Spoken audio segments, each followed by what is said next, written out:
Hello, my name is Catherine Haworth and I'm the head of the Domestic Abuse Unit at Watkins Solicitors.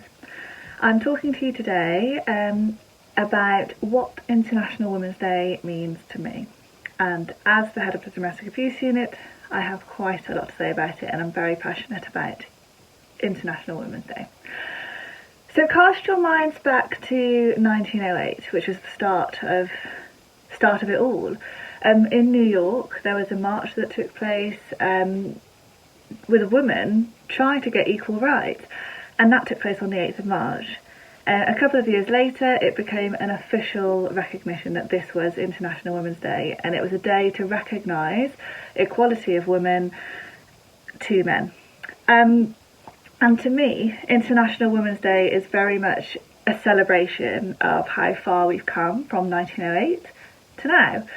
Because we've come a pretty long way. I mean, in I think 1926, women weren't allowed to own property before then. So that marks the year where women were actually allowed to own their own property.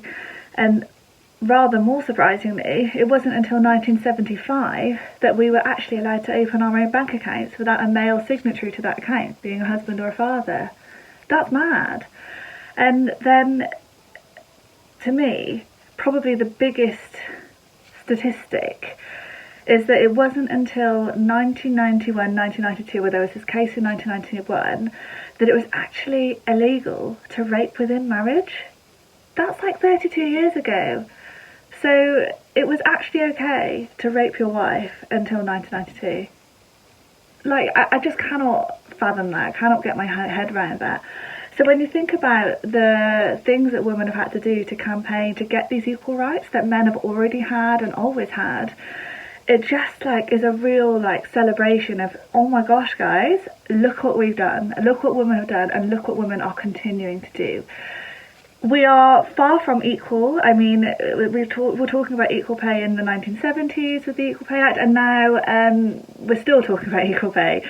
So it's not resolved, and there's a really long way to go. But for me, International Women's Day is a real celebration of our ancestors, those before us who really fought and campaigned for equal rights for women, which has probably led to where I am today. So I've got massive gratitude and thanks to the people who did that and campaigned, and hopefully I can carry on that fight and carry on campaigning. And honestly, when people say to me, oh, well, are you a feminist? Yeah, yeah, I am a feminist, because feminism is literally just wanting equal rights for women and men. And I think that's just a basic right.